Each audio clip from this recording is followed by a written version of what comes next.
First of all, what do you think of Austin having him back in the court? I mean, for as long as he's been out, obviously, the number one thing is rhythm, and then, fatigue, how fast you get fatigued. So it's just a boost, for all of us, especially at the end of a road trip to get a guy like that back. Obviously, his rhythm is a little off, but shit, he still made an impact, and happy to have him back.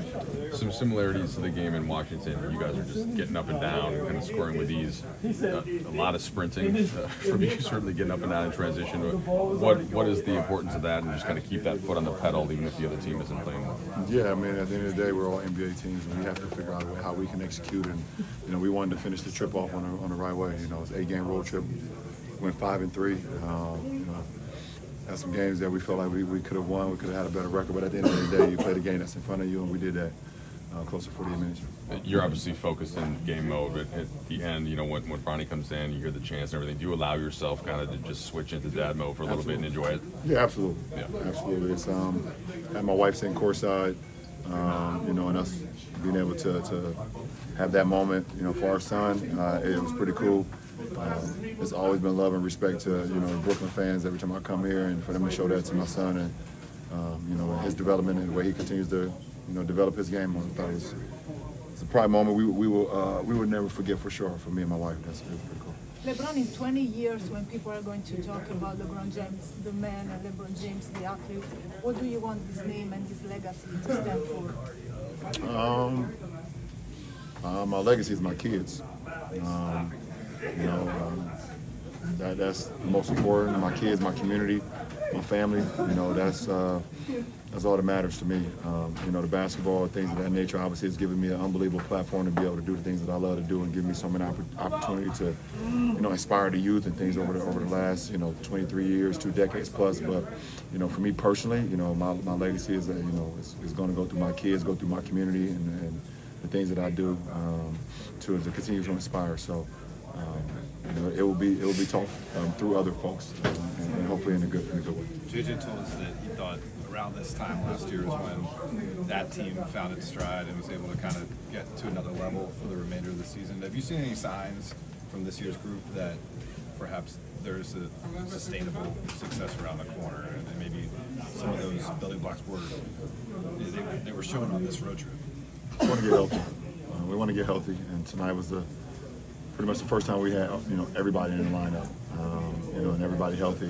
Obviously, we're still missing our rook. Our rook is still coming back, but we're getting close to healthy, and we'll see what happens. LeBron had 41. You just played all 8 games on an 8-game road trip. You talked to Cleveland about being in the moment, and it felt like on this trip there were a handful of kind of moments you'll carry with you. What were some of the things that stood out just about these past 8 games, whether it be going back home or the Garden, or any of that stuff that you think you'll carry with you? I'll look back on it, when I'm done playing, and it's just one of the second to last or third to last games in Cleveland. I remember that moment, just being obviously Bronny getting that moment too in Cleveland. Obviously, the moment tonight, being in the Garden is always special. There's no way to shy away from that. It's been a great road trip. It's been cold as hell. That. I remember that more than anything. We played some good basketball, and then for me to be able, like I said, enjoy these moments, for him to be able to get into a lot of these games and play the way he's been playing, it's pretty cool for me. Ron, you had to navigate so many trade deadlines with this team being on this road trip, the whole roster. Like, how do you feel like the group came together over the course of these 2 weeks? Not even thinking about the trade. Listen, at the end of the day, we're all professionals. We're all professionals. We got a job to do, no matter what's going on, no matter what the outside noise is talking about. We come together, we prepare, for each and every game, and we go out and try to help each other, and that's what we've been doing. Do you feel like this is one of the closest groups that you've been a part of because of just how everything's been? I don't know. Yes, we really like playing together. We like being around one another. So it's a pretty close group. LeBron game in the pregame presser, Jordi Fernandez said that he learned a lot from you in his time in Cleveland. What do you remember most about Jordi Fernandez and when you first joined the coaching staff? He was just a sponge. Obviously, when Mike Brown brought him in, he was just a sponge. You could tell that he had a hell of a work ethic. You could tell he knew the game, and you knew at some point that he would be a coach. Didn't know if it was collegiate, pro, whatever the case may be, but he would be a head coach somewhere, and he's made it to being a head coach here, and he's obviously well deserved. So it's pretty cool. Thanks, LeBron.